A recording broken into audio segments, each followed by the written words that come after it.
Salut à toutes et à tous. Aujourd'hui, on va parler de compression parallèle. On va étudier un petit peu la différence entre un compresseur directement sur l'insert d'une piste ou sur une piste auxiliaire. S'il y a des sujets qui vous intéressent d'ailleurs, n'hésitez pas à laisser un commentaire en dessous de cette vidéo et nous demander quel sujet vous voudriez qu'on aborde. Ici, dans notre exemple, on a un synthétiseur et une guitare qu'on va écouter en solo.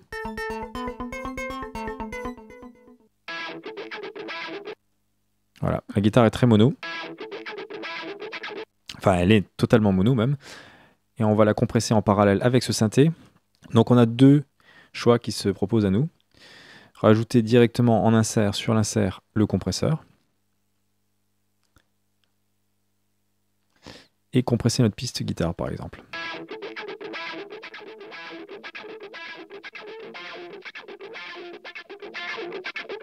Donc d'abord je monte l'input qui sert en même temps de taux de compression. Plus je pousse mon input, plus je peux compresser. Et j'ai délinké les deux pour pouvoir régler ma sortie à ma convenance.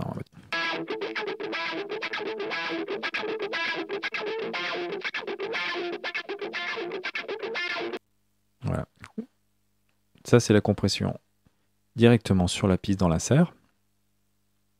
Et il y a une autre solution qui est simplement de le mettre en départ. C'est-à-dire qu'on va créer un bus parallèle.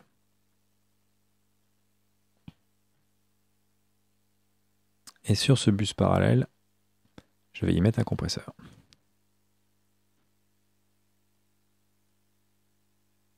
On va checker le volume.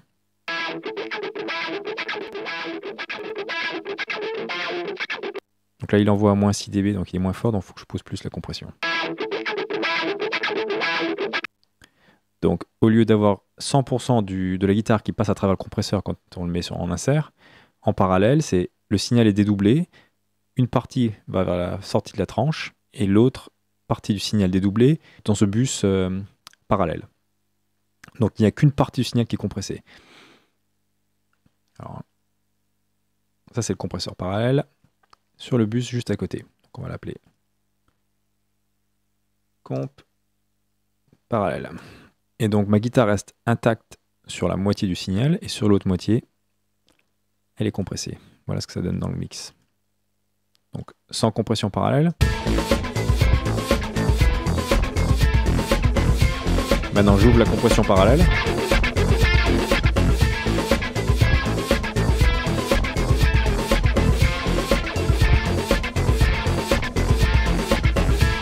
Sans le bus.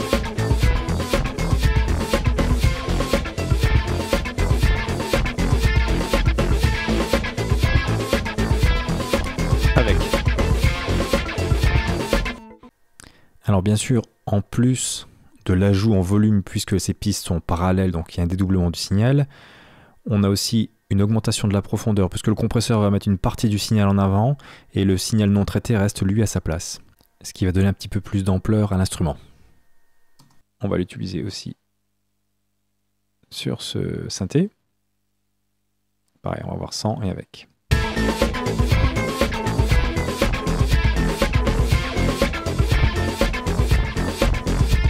Sans. Avec.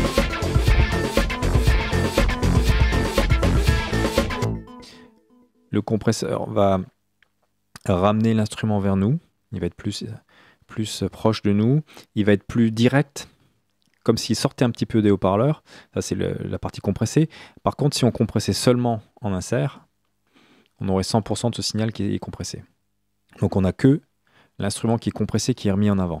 Alors que là, on est en une partie compressée, une partie non compressée. On a autant le signal en avant et une partie du signal qui reste à sa place. Donc ça, c'est totalement compressé. Et donc, sans compression parallèle. On va muter la compression parallèle.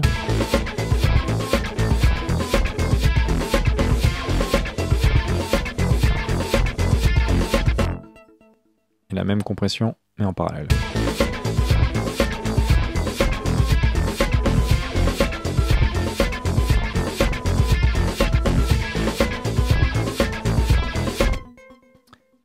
Ça permet d'agrandir un petit peu l'espace, puisque la partie compressée va être, comme je disais, en avant, et la partie non compressée va être en arrière. Alors ça marche un petit peu sur tout. Ça marche aussi très bien sur les batteries. Là, je l'ai fait aussi sur une batterie. On va écouter le signal non compressé et compressé. Donc d'abord non compressé. Enfin, là, ça passe par le bus auxiliaire, mais j'ai coupé le compresseur. Donc en fait, il y a juste dédoublage du signal. Et avec la compression.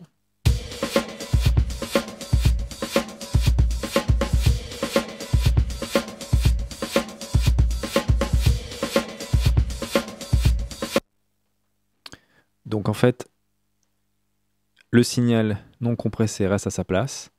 Et comme on ajoute en plus un signal compressé et que la compression est assez forte, ça avance l'instrument. Mais on se retrouve avec les deux. Si on compresse que sur l'insert, on va automatiquement avoir tout qui est compressé, donc tout qui est ramené en avant, et on n'a plus cette profondeur entre signal compressé et signal non compressé. Là où c'est aussi assez intéressant, c'est sur le chant. Parce que sur le chant, quand on va compresser totalement tout le signal en insert, on va se retrouver avec des sibilantes ou des choses qui peuvent être accentuées. On va être obligé d'utiliser un DSR avant et après le compresseur. On va être obligé de récupérer, enfin de perdre un petit peu d'aigu à cause de ce DSR. Si on compresse notre chant en parallèle, on accentue sur la compression, bien sûr, tout autant les ts et les ps.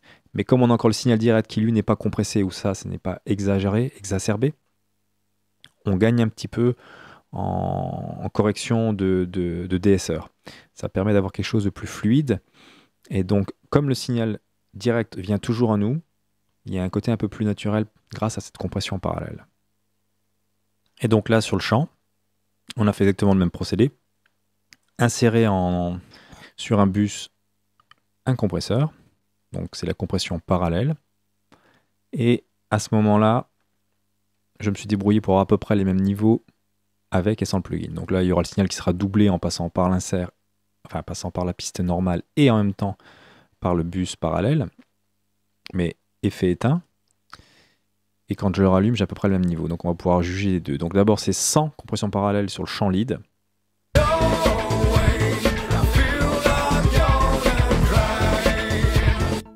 Maintenant, avec le compresseur allumé sur le bus parallèle.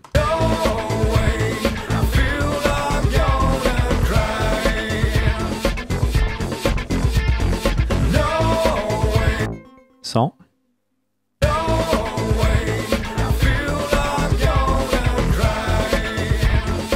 Avec.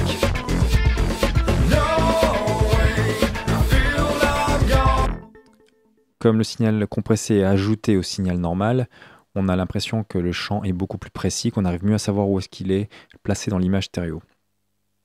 Et l'autre avantage, c'est que là, vous pouvez voir, il n'y a aucun DSR sur aucune des pistes chant. Et en plus, sur tout ce qui est backing, je n'ai mis aucun compresseur. Donc, du coup, on va mieux déterminer la différence entre ce champ compressé au milieu et les backings, les chœurs, qui eux sont intacts sur les extrêmes droite et gauche. Voilà.